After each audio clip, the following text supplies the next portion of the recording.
igice Batesalonike ba mbere ndavuga ahantu hatoya cyane, ibice 4 ku murongo wa 13 no 14. Hanyuma abandi baraza kuganira andi magambo. Ariko bene data, tidushaka ko mutamenya ibyo abasinziriye, mutababara nk'ababandi badafite ibyiringiro. Ubwo twemeye yuko Yesu yapfuye akazuka, aba ariko twizera yuko Imana izazanana na Yesu abasinziririye muri we. Amen. Tugiye kuganira ijambo ritoya cyane rigufi cyane rivuga ngo aho umuntu yasinziririye niho azakangukira. Aho umuntu yasinziririye niho azakangukira. Amen. Tazo guhamya ibintu byinshi. Aho umuntu azasinzirira niho azakangukira. Hanyuma twahimbaje Imana, umutima urambwira ngo mvuge izo mwungeri yakoraga. Tugiye kuganira umwanya muto hejuru gusenga, kuko tugomba kuvuga izo yakoraga ndetse zabana ngombwa tukabyigana. Semene amen. Ariko ijambo rikomeye cyane, aho umuntu azasinzirira niho azakangukira. Uzasinzirira neza muri Yesu azicura gutya yisanga ari muri Yesu. Uzasinzirira mu mwijima azakanguka gutya asanga ari mu kiziba. Nta bintu zo kuvuga ngo yaruku. Aho umuntu azasinziririra niho azakangukira. Tumpe Bwana tukufu. Haleluya. Nta magambo menshi yo kuguhamya. Oya, aho uzasinzirira niho uzakangukira. Ngo Yesu ngo azazanana n'abandi bose ngo basinziririye muri we, kandi abasinziriye bumva nibo bazongera kumva. Reka tuvuge hejuru yo gusenga gatoya. Isi ya none ikeneye amasengesho yabera hirya no hino.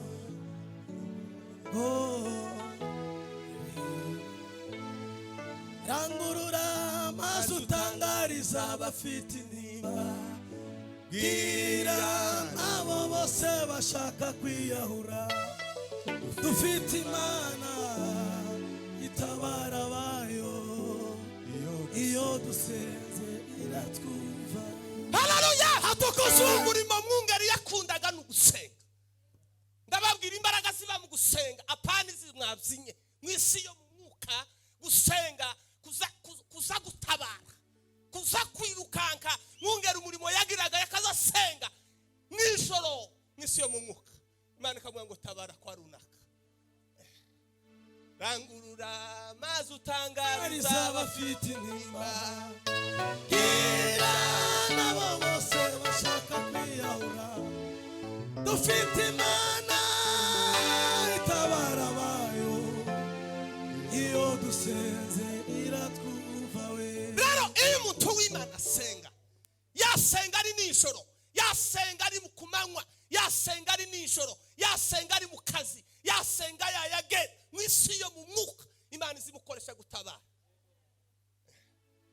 Umurimo w'abasenzi no gutabara niba Imana izikoresha kugira ngo atabara abera. Amasengesho yabera ni Imana izikoresha kugira ngo igutabare wewe. Uko umuntu atazi amasengesho amurinda, niko utazi naho amasengesho yawe abazarinda. Mwumvise? Uko utazi amasengesho akurinze wewe, uko utazi amasengesho Imana izikoresha kugira ngo wewe urindwe, niko n'amasengesho yawe utazi Imana izikoresha ngo barindwe. Nico gituma amasengesho mwisi yo mu mwuka Imana iziyakoresha ngo itabara abayo. Kujya Satani azayoherereza umuntu akamubwira ngo genda mu bijombo uje kuroga runaka, nico gihe iyo abantu baye basenga Imana izayereka abasengesho kavuga ngo mutaba ntuke taba hashaka taba amasengesho yabe ni Imana izikoresha mwisi yo mu mwuka. Ashobora guhindura. Shout hallelujah. Hallelujah. Nimba umutima nayo murindisha umuhana, bivuga ngo mwisi yo mu mwuka nitwara iteye ubwo. Nimba umutima nayo murindisha ikanisa,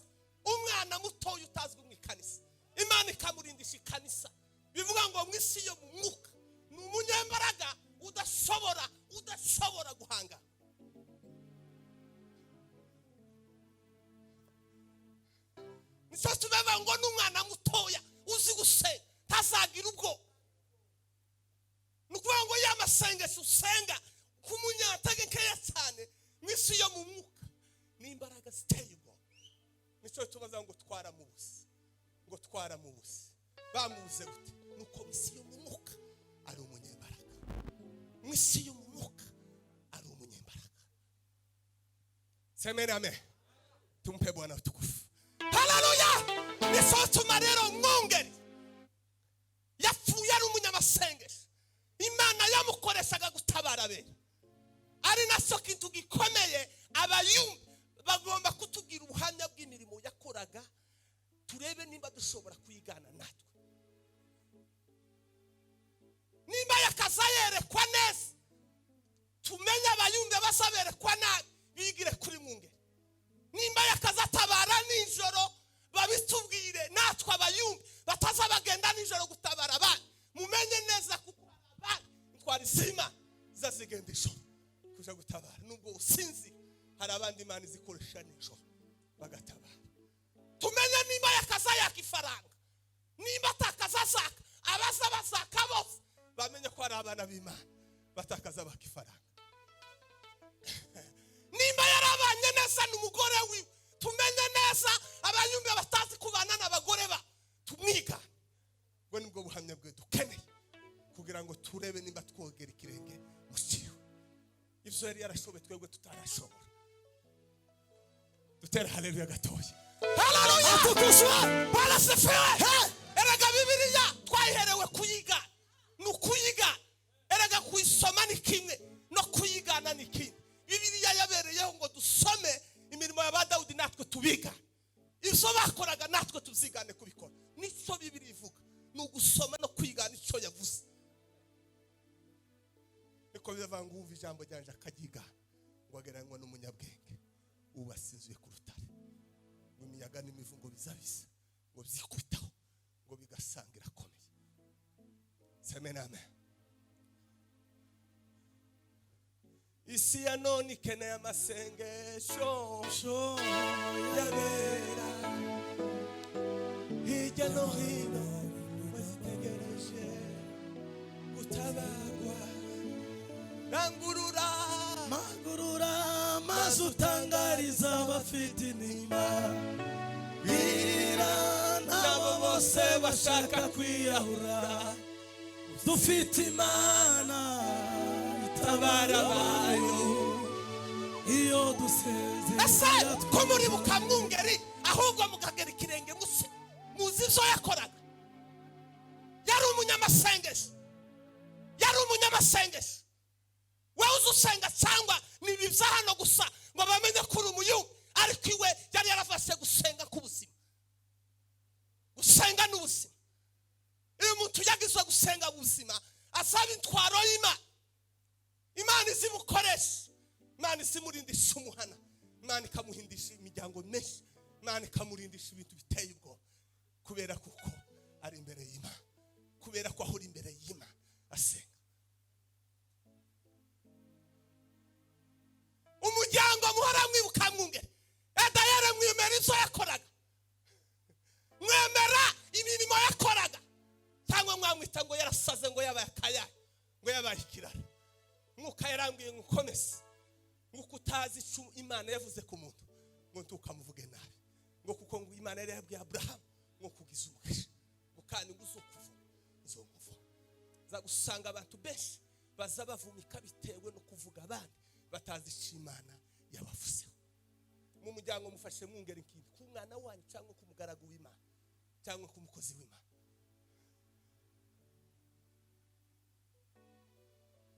twebwe ntitwaje kumwikwa kamwungere naje kumwikwa ku mugaragu w'Imana umukozi w'Imana wasenze wataramye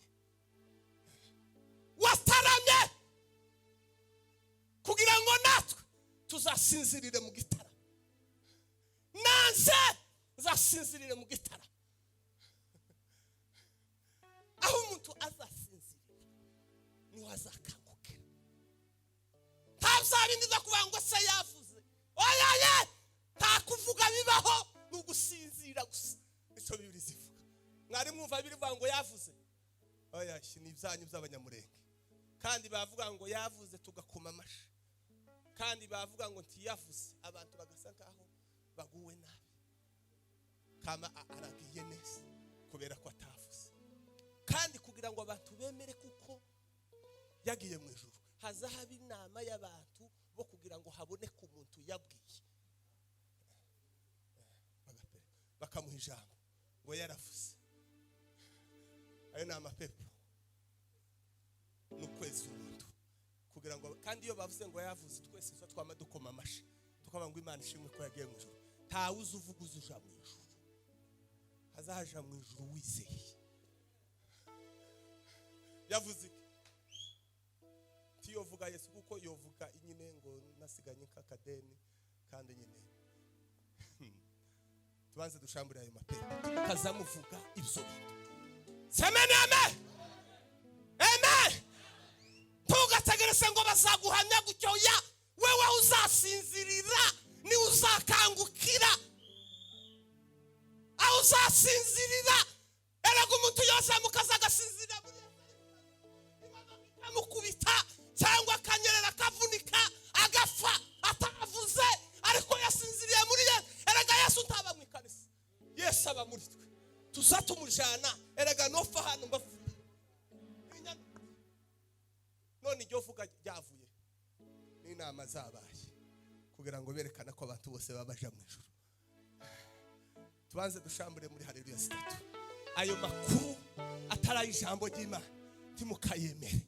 Ico birivuga ngo aho umuntu azasinzira niho azakangukira, ngo Imana ngo izazanana ngo na Yesu ngo nababandi bose basinziririye muri we. Nibo Yesu azoza. Yesu azozana basinziriye muri we n'ukuri. Nimba mwongera atarasinziriye muri Kristo Yesu tazozana na Yesu. Ariko kandi nimba yarasinziriye muri Yesu, nubwo umuryango umwe mupinga, azazana na Yesu. Yesu azamuza.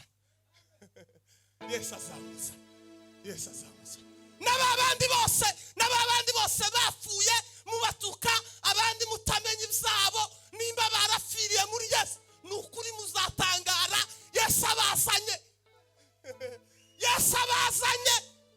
N'abandi mukiri imanza batazabaza mu ikanisa, timuzi umunsi azafa, nimba azafana na Yesu, muzatangara cyane mubonye ababaga imbere babaye abanyu, n'abari inyuma babaye abambere. Reko ijambo ry'Imana rizariva, ngo muzatangara cyane. Abangaba birirwa hano mu ikanisa naho nabagome, nabatasi ubwami bw'Imana, tibazabona Imana. Uriya mukira urubanza hanze, timunzi musi Yesu azinjira mu buzima bwiwe, timusi ahazasinzirira. Kandi ntidukeneye kumenya aho wasinzirira, oya ni wewe ugomba kumenya aho uzasinzirira. Nubwo abantu bo usinzirira mu kabari bazabakweza bakagwira mu ikanisa, kuba mu ikanisa si ikimenyetso cyo kuzobona Imana. Ikimenyetso cyo kuzobona Imana ni ukwizera Yesu, akaba muri wowe, ukagendera muri we, akagutunga ukayoborwa n'umwuka w'Imana. Rero mwungeri mwaye muvugano tituzi ku muryango umunsi, kandi umwuka yarambwiye ngo guhamya umuntu. Mwumva ikindi gitangaza, ubu nyine mfuye abanzi mwebwe munzi hano mwovuga ngo yari umukozi w'Imana, ariko Gidurayi abanzi bazi nk'umwambuzi. Timwamwumva ukuntu kuko umuntu azwi n'abantu benshi.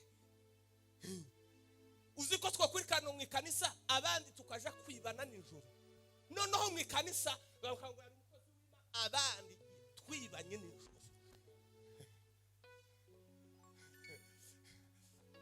Abandi twahimbaza Imana, abandi twagiye ikuzimu, turabana ikuzimu. Hanyuma Imana ngo yagiye abandi hariya bamuzi ko bazabirirwana ikuzimu. Kandi umwuka aravuga ngo timugacira urubanza. Iyo umuntu avuze ngo uriya muntu yagiye mu ijuru, abahindutse Imana, kuko Imana niwe mucamanza mukuru. Twebwe nukubahamya ibyo twababonanye, kuko uko wambonye sikundi yambonye. Wowe mpamye ukunzi, unda mpamye ukunzi. Sinzi ahandi iri yanagiye nambuye tuzi uko banzi, none tugahura mu ikanisa. kanisa mutazi umuntu uri muri mica nico gituma Imana niwe mucamanza umuntu nazoza apfa muzamumuhamye ko mwamubonye kuja mu ijuru no kutaja mu ijuru nuko Imana umucamanza semene amen inyana ukuri kuko hari abantu benshi mwahamije ko bagiye mu ijuru batagiyeyo mubabanya kinyoma murabesha mu kanisa ese nyine basi kuraga ngo ukuni mwe munzi gusa mwobona abandi banze mutanze bosanga banze ukundi naho naraye ntimuhazi muziyo naraye aho nararanye n'abandi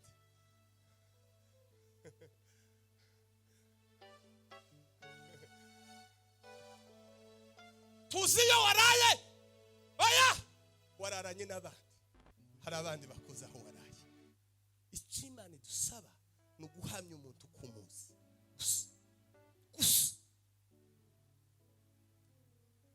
reka dusenge ndangise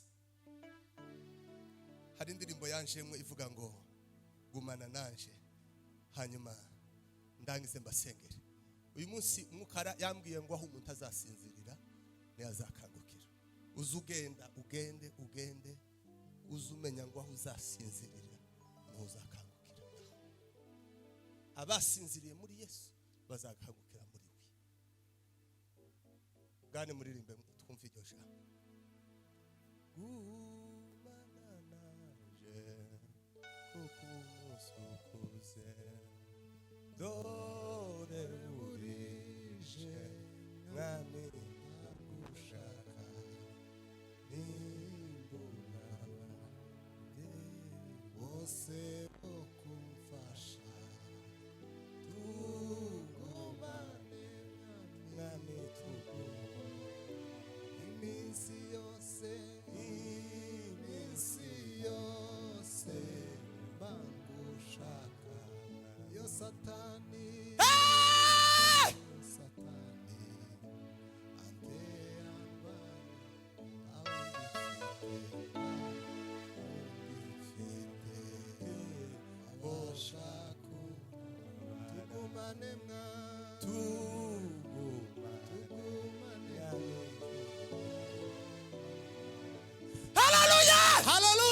gusenga no araga gusenga no nicyo kimenyetso cyo gusenga no kubana na Yesu no kugumana na Yesu waba wawujya waba gumana na Yesu niko gusenga iyo umuntu agendana na Yesu mu mubiri azasa nk'umunyantegenke ariko mu isi yo mu mwuka abamubona bakazababona Yesu nimbura abandi bose okumfasha tugumane mwami singira umwanzi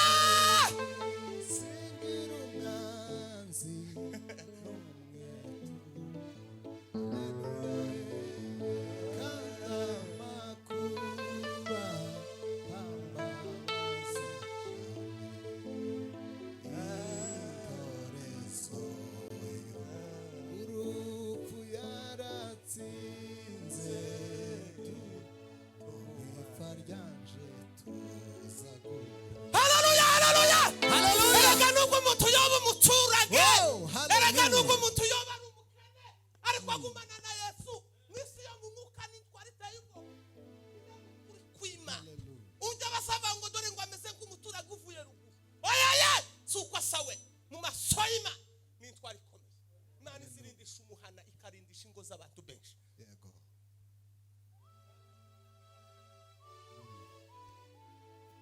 eraga mwungari mu buzima busanzwe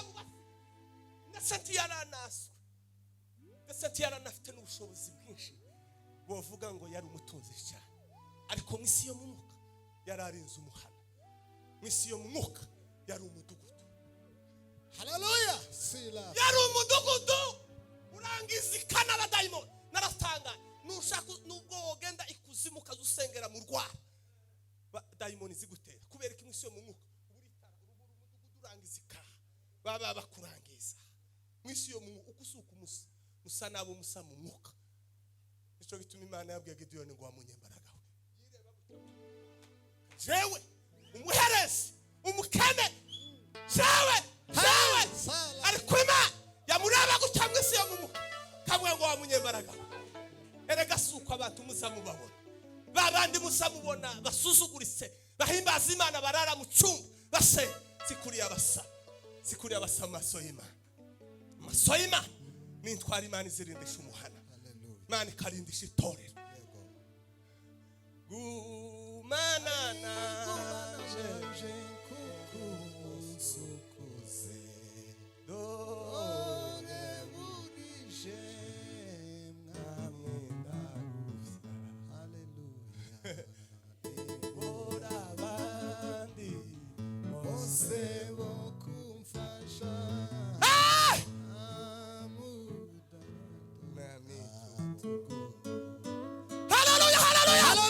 Paulo yavuze ngo dusana bakene ariko nukuri wawe uzamwita umukene mu muryango wa atungishije mwebwe mwungeri yaratungishije bese ndio ngo nubwo ngo dusana basuzuguza ariko ngo umuntu uzusenga mwisi yo mukane kirangira umuntu uzusenga niso tuma imiryango ihagurukiye abasenga. Niso gituma imiryango ihagurukiye abasenga. Nuko mwisi yo mu mwuka ari bihangange barimo barisha imigambi yawe. Nusenga usamenye ko amasengesho yawe atari yagufasha. Oya tuzuzurara ninjoro asenga ukoroherwa. Nawe amasengesho yawe tuzaba ab'Imana izitabara. Nico gituma umuntu agomba kwimenya iwo mu mwuka ukamenya ngo nimbura intwaro y'Imana uri umugabo w'Imana.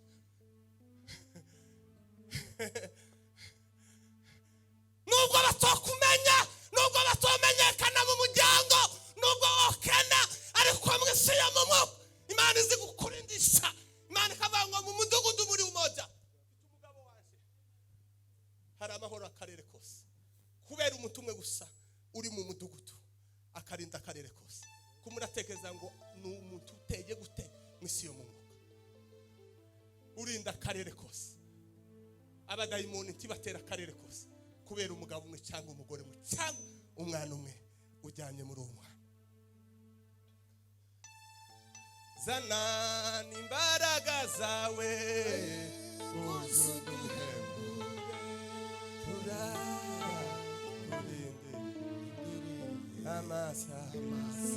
akwigana mwungari. Abandi bagiye mu mateko, abandi bagiye kutababarira, abandi bagiye mu imiryango yagiye mu mateko.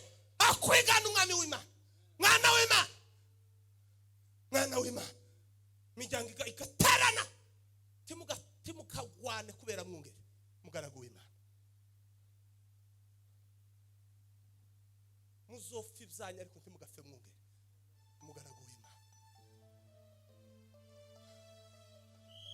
Zana n'imbaraga zawe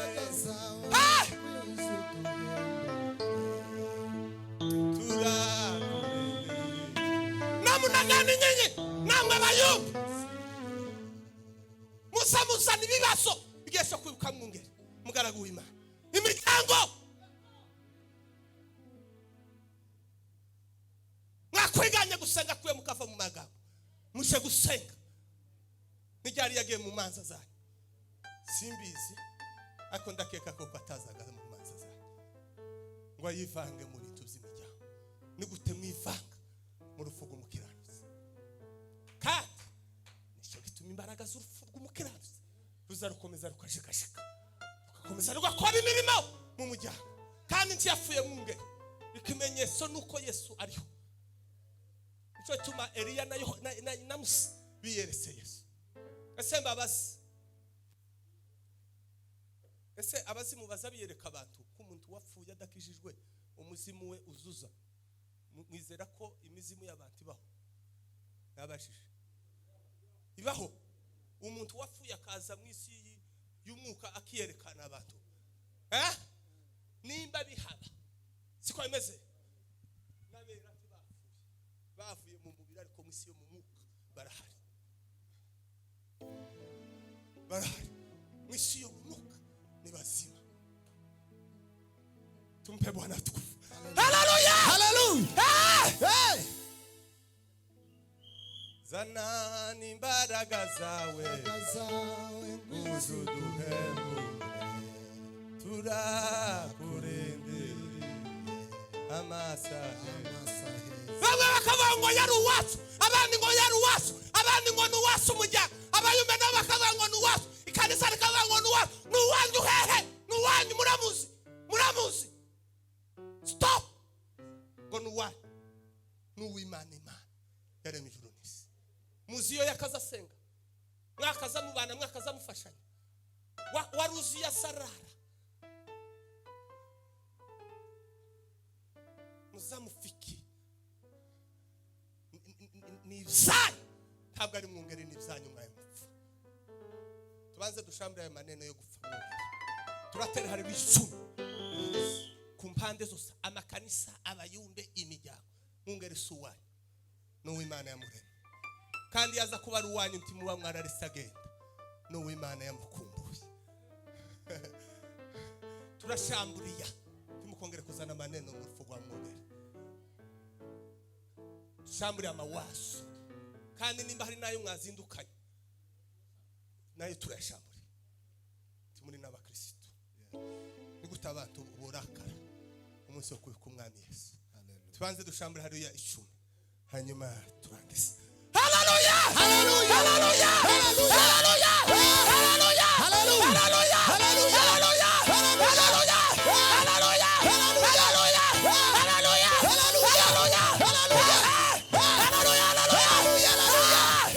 haleluya, haleluya, abandi barisaje mwamungeri ya ruwacu. Uwanyu hehe? Abandi ngo bitaje. Zanani imbaraga zawe uzuduhembure turakurindiriye amasahe. Haleluya, haleluya. Niso bituma no mu buhamya bw'abasita timukongere kuvuga ku gatuti ngo hari bamwe batabishakaga. Oya, ayo ni amapepo wawuzana gutera mu bantu. Ico twaje kuramya Imana no guhimbaza Imana. Amakuru yo kutubwira ngo hari abatabishakaga nayanyu muyagumaniyo, ariko ntimuyavugire ku gatuti k'Imana. Ku gatuti k'Imana azavuga ubuhamya bw'isho yakoraga. Tubanze dushamburiye umuryango, tutere haleluya no kubasengera. Gushambura izina ugusenga. Semene amen. Haleluya, haleluya, haleluya, haleluya. Bwana sifiwe. Haleluya. Nawe ngawuzofu ndio kwibuka, ngawuzofu ngawufa none turene nimba tuzokwibuka. Ngawe ni mufena abayumbe, ngawe ni mufu, abashumba babagwanira mwunge ni mufu, turene nimba tuzobibuka. Gumana naje kukumusuku. Muhaguruke dusenge ndangise n'ahandi tugiye kurusha. Burije ndagushaka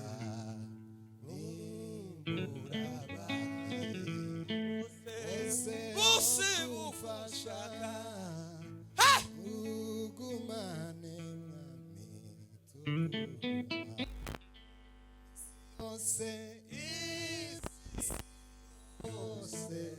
bangushaka. Iyo satani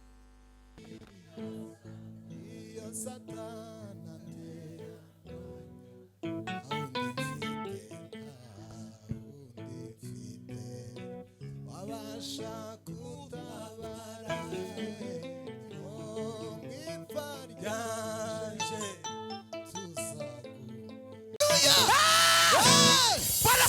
haleluya. Nukuri ukeneye Yesu kwagumana nawe.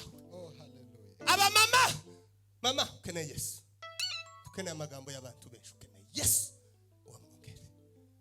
imana y'umugabo wawe. Nutayiringira uzonebwa, tuzoja mu ijuru. Tukagigendere ngo amafye ngo umugabo waje ngo yakoreraga imana. Utayikorera uzabura umureshi. Imiryango gukiranuka no kumukiranutsi no gukiranikwa no kumukiranukwa. Usibye ko yasengera urubyaro rw'inti ruzokena. Haleluya. Semena amen. Haleluya. Urubyaro rw'umukiranutsi ntiruzarukena. Nubwo gufatwa nabi. Ndabizi ko mu banyamurenge imfubyi nziza zifatwa neza n'abafakazi. Ndabizi. Kandi muzamuvuga igihe gusa cicunama ariko ntimuzi n'ibyazajya benshi. Kubera ko abanyamurenge bataza agaciro k'imfubyi n'umufakazi. Mwomenya imbaraga z'imfubyi n'umufakazi, twese twoza tubagwanira kugira ngo tubiteho. Kuko abita ku mfubyi n'abafakazi bese ukoze ku mufakazi abakoze mu mbone y'Imana. Twe twakuze turi imfubyi, abari abana tukagira ikibazo n'ab'Imana, sinababasita n'abana b'Imana. Kumurarerera gusima timuzaba Imana izokura mu bari. Harimo imbaraga z'Imana, harimo abakozi b'Imana. Semena amen. Haleluya. Umuntu wese uzuvuga umufakazi nabi, imiryango musoje inkazamungere. Nubwo nyine tuzi nimba zigihaba kubera amaye yazijanye. Muzehe mufata abana bamungere nabi. Bireramwe ngo icyo ushaka ko bakugirira ariko nawe uzagirira abandi.